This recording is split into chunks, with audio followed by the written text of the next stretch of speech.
చెప్పని 500 కోట్ల రూపాయలతో వాళ్ళకి వేరే పథకాలు వేరేటువంటి అవకాశాలు చేసుకున్నటువంటి గ్రామీణ పద్ధతుల్లో వాళ్ళ అడవుల్లో సంపద అవన్నిటిని కూడా తెచ్చుకుని వాళ్ళు అమ్ముకోవడానికి వాళ్ళ జీవనోపాధి గడవడానికి ఆ రోజున వైఎస్ఆర్ కాంగ్రెస్ ప్రభుత్వం చాలా పెద్ద ఎత్తున చేసినటువంటి ఆ యొక్క పనికి ఇవాళ ఆ సెబ్ని ఏం చేశారు? ఎంతో చక్కగా పనిచేస్తున్నటువంటి సెబ్ని వైఎస్ఆర్ కాంగ్రెస్ పార్టీ సెబ్ పెట్టింది కాబట్టి మేము దాన్ని తీసేసాం. పోనీ మేము పెట్టాము, మీరు తీసేశారు, బానే ఉంది. కానీ ఈ రాష్ట్ర భవిష్యత్తు పరిస్థితి ఏంటి? ఈగల్ అని ఒక సంస్థను వాళ్ళు పెట్టారు. ఈగల్ పరిస్థితి ఏం చేస్తుందో తెలుసా అండి? ఇప్పుడు ప్రస్తుతం దానికి సరైనటువంటి అధికారులు లేరు, దానికి ఒక టీం లేదు. ఒక మాటలో చెప్పాలంటే ఈగల్ అనేది ఏంటంటే, మనం గ్రద్దం చూస్తాం కదా, పైనుంచి అన్ని ఏం జరుగుతుందో చూసుకుంటే అదే జరుగుతుంది. అంటే యథేచ్ఛగా సాగుతున్నటువంటి ఈ యొక్క దందా సరిగ్గా జరుగుతుందా లేదా అని రిపోర్ట్ ఇవ్వడానికి, అంటే ఒక డ్రోన్ లాగా ఆ యొక్క సంస్థ పనిచేస్తూ చంద్రబాబు నాయుడు గారికి కానీ ఇంకా వాళ్ళ లోకేష్ గారికి కానీ వీళ్ళందరికీ కూడా ఆ రిపోర్ట్ ఇవ్వడానికి మాత్రం ఆ యొక్క సంస్థ పనిచేస్తుంది. ఎందుకంటే డ్రగ్స్ అనేది ఎక్కడో బయట ఎక్కడో రాష్ట్రం సరిహద్దుల్లోనో ఎక్కడో జరిగింది కాదండి. స్వయంగా చంద్రబాబు నాయుడు గారి కుమారుడు లోకేష్ గారి కాన్స్టిట్యున్సీ మంగళగిరిలోనే డ్రగ్స్ దొరకడం కూడా మనందరికీ తెలిసిన విషయం. చాలా బాధాకరంగా ఉంది. అంటే మీరు ఏం చేయదలుచుకుంటున్నారు? ఈ రాష్ట్రాన్ని ఏం చెప్పి మీరు రాష్ట్రంలోకి వచ్చారు? ఏం చెప్పి మీరు అధికారంలోకి వచ్చారు? ఇవాళ మీరు ఏం చేయదలుచుకుంటున్నారు? అసలు ఈ యువత వాళ్ళ తల్లిదండ్రులు ఎంత ఆందోళనకు గురవుతున్నారో తెలుసా? చాలా బాధగా ఉంది. చంద్రబాబు నాయుడు గారు, మీరు దీని విషయంలో తీసుకోవాల్సినటువంటి నిర్ణయాలు ఏదైతే పోలీస్ శాఖను మీరు వాడుతున్నటువంటి విధానం చూస్తే రాష్ట్ర ప్రజలు దాన్ని తప్పనిసరిగా మీకు సరైన రీతిలో బుద్ధి చెప్తారు. దీన్ని మీరు కూడా మార్చుకోకపోతే వైఎస్ఆర్ కాంగ్రెస్ పార్టీ తరఫున మేము కూడా దీన్ని కోర్టుకు వేసి తప్పనిసరిగా అన్ని చోట్ల వ్యవస్థలు సరిగ్గా పనిచేసే విధంగా మేము దీన్ని ముందుకు తీసుకెళ్తామని చెప్పని మీకు తెలియజేస్తున్నాం. సరే, ఇంకొక విషయం ఏంటంటే విద్యా, వైద్యం, ఆరోగ్యం ఈ విషయాల్లోకి వస్తే కూటమి ప్రభుత్వం తీసుకున్నటువంటి ఎన్ని రకాల తప్పులు తడకలు వాటిల్ని పక్కకు తోసి మీరు ఆ యొక్క విద్యా సంస్థల దగ్గర అక్కడ ఈ డ్రగ్స్ ని అమ్మడానికి పూర్తిగా వాడటం అనేది ఎంతవరకు కరెక్ట్ అండి? చాలా బాధ అనిపిస్తుంది. యువత పరిస్థితి రేపు రానున్న రోజుల్లో ఎలా అయిపోతుందో, ఏమి మీరు సందేశం ఇవ్వదలుచుకున్నారో అని చెప్పని మాకు అర్థం కావట్లా.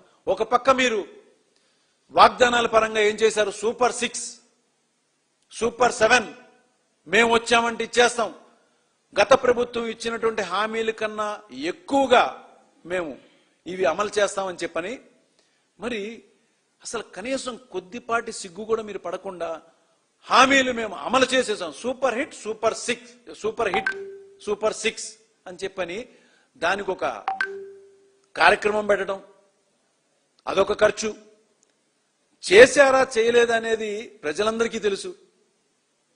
ఇంకొకటి, సినిమాలు హిట్ అయితే పెట్టుకుంటారు చూసారండి, 100 రోజులు సక్సెస్ సభ అన్నట్టుగా మాది మంచి ప్రభుత్వం, 100 రోజులు మంచి ప్రభుత్వం. ఏంటిది? ఇవన్నీ చేయాల్సిన పని ఏంటిది? మీరు చేస్తున్న పని ఏంటిది?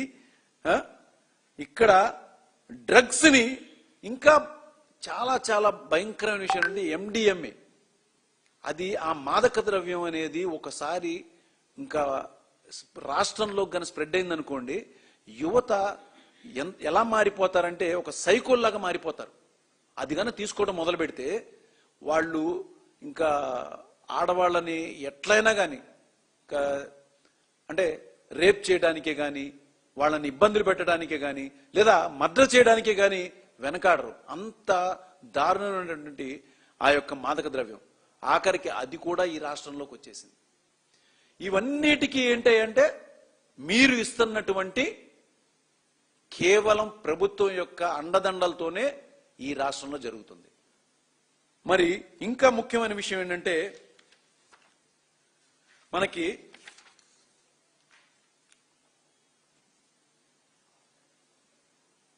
రాష్ట్రంలో ఎన్నో కేసులు నమోదవుతున్నాయి.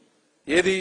శ్రీకాకుళం జిల్లాలో దాదాపు 36 కేసులు, ఉమ్మడి విశాఖలో 413, ఏలూరులో 17, పశ్చిమ గోదావరిలో 10, గుంటూరులో 16, ఇట్లా అనేక చోట్ల కిలోల కొద్ది గంజాయిని పట్టుకుంటున్నారండి. కిలోల కొద్ది గంజాయి. ఎలా ఇవన్నీ అంటే ఇది దొరికింది మాత్రం కేవలం గోరంతే, ఇంకా దొరకాల్సింది కొండంత ఉంది. ఇదొక పక్కనుంటే రాష్ట్రంలో వైఎస్ఆర్ కాంగ్రెస్ పార్టీ గతంలో ఉన్నప్పుడు పేకాట క్లబ్బుల్ని నిషేధించింది. సంపద సృష్టిస్తాం అని చంద్రబాబు నాయుడు గారు చెప్పినట్టుగా ఆయన రాగానే ఫస్ట్ జీవో ఏమి ఇచ్చారు తెలుసా అండి? పేకాట క్లబ్బులు మీరు ఓపెన్ చేసుకోవచ్చు, యథేచ్ఛగా మీరు పేకాట ఆడుకోవచ్చు. దక్షిణ భారతదేశం నుంచి చుట్టుపక్కల నుంచి ఎక్కడైనా వచ్చి ఈ యొక్క రాష్ట్రంలో మీరు పేకాట ఆడుకోవచ్చు. ఎందుకంటే ఇంత పక్కాగా దీని మీద మాట్లాడటానికి ఆస్కారం ఏముందంటే, జస్ట్ నిన్నే నూజివీడులో మ్యాంగో, అది ఒక పేకాట క్లబ్ అంటే కల్చరల్ ఇదండి, మ్యాంగో బే రిక్రియేషన్ క్లబ్. ఆ యొక్క క్లబ్ బయట మేము ఇక్కడ రిక్రియేషన్ అనేది హైకోర్టు ఆదేశాలతో నడిపిస్తున్నాము అని రాశారు. రిక్రియేషన్ అంటే ఏంటండి చెప్పండి? అది ఒక ఫ్యామిలీ మెంబర్షిప్ ఉండి వాళ్ళకి ఏమన్నా ఆటలు కానీ లేదా ఏమన్నా సంబంధించినటువంటి ఫంక్షన్స్ చేసుకోవడం కానీ అట్లాంటివి జరగాలి. కానీ పేకాట క్లబ్బుల్ని చేసుకోమని ఎక్కడ కూడా రిక్రియేషన్ క్లబ్లో వాటి యొక్క కండిషన్స్లో ఎక్కడ లేదండి. కానీ వాళ్ళంతా యథేచ్ఛగా చేశారంటే దీని వెనక ప్రభుత్వ హస్తం లేదా? ప్రభుత్వ హస్తం లేకుండానే దాదాపు నిన్న రైడ్ జరిగినప్పుడు 280 మందిని పట్టుకుంటాం. దాదాపు 120 కార్లు, 150 కార్లు, 50 బైకులు, ఇంతమందిని పట్టుకుని 50 లక్షల దాకా క్యాష్ పట్టుకోవడం జరిగింది. ఎక్కడ మీడియా పరంగా బయటికి ఎందుకు రావట్లేదండి? ఎందుకంటే మీరు దీనిలో మీ వ్యక్తులు లేకపోతే, అధికార పార్టీ యొక్క అండదండలతో కనుక జరగకపోతే మీరు దీన్ని ఎందుకు బయటికి తీసుకురావట్లేదు? తప్పనిసరిగా మీరు బయటికి తీసుకురావాలని చెప్పని వైఎస్ఆర్ కాంగ్రెస్ పార్టీ తరఫున మేము డిమాండ్ చేస్తున్నాం.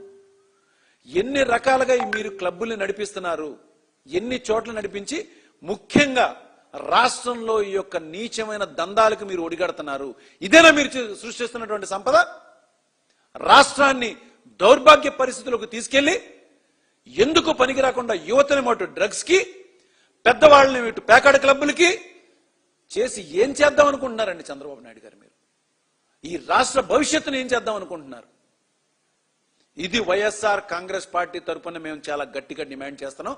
తప్పనిసరిగా ఈ యొక్క పేకాట క్లబ్బులు గన కరెక్ట్ గా పోలీసు వ్యవస్థ దీన్ని పట్టించుకుని పనిచేసే పోలీసుల్ని పక్కన పడేయటం, మీకు అనుకూలంగా ఉన్న పోలీసుల్ని